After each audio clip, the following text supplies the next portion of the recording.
I've got some really great news here for you folks. So it looks like Bernard Sanders has taken over in the Real Clear Politics average aggregate polling data. So what that means is, you don't look at one poll and extrapolate based on that poll because there are these things called outliers. And so you risk using an outlier, which you can't do, right? That's not representative of what's really going on. What is representative of what's really going on is the average of all those polls. And so that's what Real Clear Politics does. And Bernie Sanders has taken the first spot. Now, it was for a while, Pete Buttigieg was up there, and Bernie was actually in fourth, it looks like here, for a bit. But Bernie Sanders has taken back his spot, okay? So it has average Bernie at 19, Buttigieg at 17.7, Biden at 14, Warren at 13, Gabbard at 5.7 in New Hampshire. So I'm curious where this 5.7 from Tulsi Gabbard would go to, whether or not it would go to Bernie, because if that would go to Bernie, that would be massive. So, I'm just curious where that would go. Although I have to say I'm pretty surprised in the first place that she's even polling at that amount, to be quite frank with you. But if we look at some of these polls, it looks like these two polls, this Emerson poll and this Boston Globe poll, have had Sanders up, and then this recent looks like this recent one has Buttigieg at 18 and Biden at 17. But the average has Bernard. The average has Bernard at 19, Buttigieg's at 17.7, Biden's at 14.3, Warren's at 13.3. So that would mean that both Warren and Biden would not get any delegates. Now, what's interesting is Warren can find herself in a scenario in which she doesn't get any delegates until Nevada.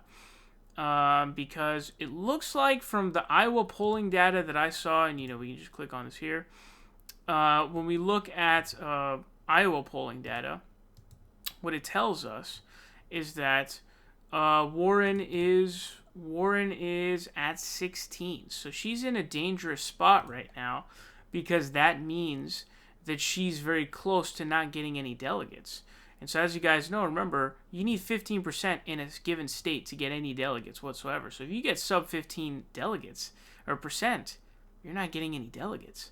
So if she comes out with nothing from these two states and then has to rely upon, Nevada to get some, and I don't even know, looks like in Nevada she's averaging at 20 points, so it looks like here she would be more likely to get some, but trust me, dude, if she doesn't get any from Iowa or New Hampshire, that's a terrible look for Elizabeth Warren, all right? That's a terrible look for Elizabeth Warren, so she may have some worrisome case. But to be quite frank with you, it's a marathon, not a sprint, of course, so it's really not, these early states are not really that crazy, but if Bernie wins, it'll force the mainstream media to be like, Bernie Sanders emerges victorious from this state, from Iowa and New Hampshire. So I'm hoping and I'm suspecting that Bernie will win both Iowa and New Hampshire. I think he certainly wins New Hampshire, 100%. Because he won by 22 last time. Hillary won by 0.2% in Iowa last time. So, it is possible that he loses maybe by a little bit there, by a couple points maybe. I would say he loses by under 5 points. I'm looking at even under 3. I'm looking at maybe even 1 or 2 points that he loses by. But this is very good news that Bernie is up at the top right now.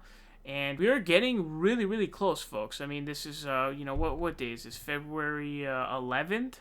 So, it's December 26th now. So, we're like 5.5, 6 weeks out from Iowa, which is pretty crazy to think about. So, this is on February 11th. This is the second state, obviously. So, Iowa's on February 3rd. So, that's even closer.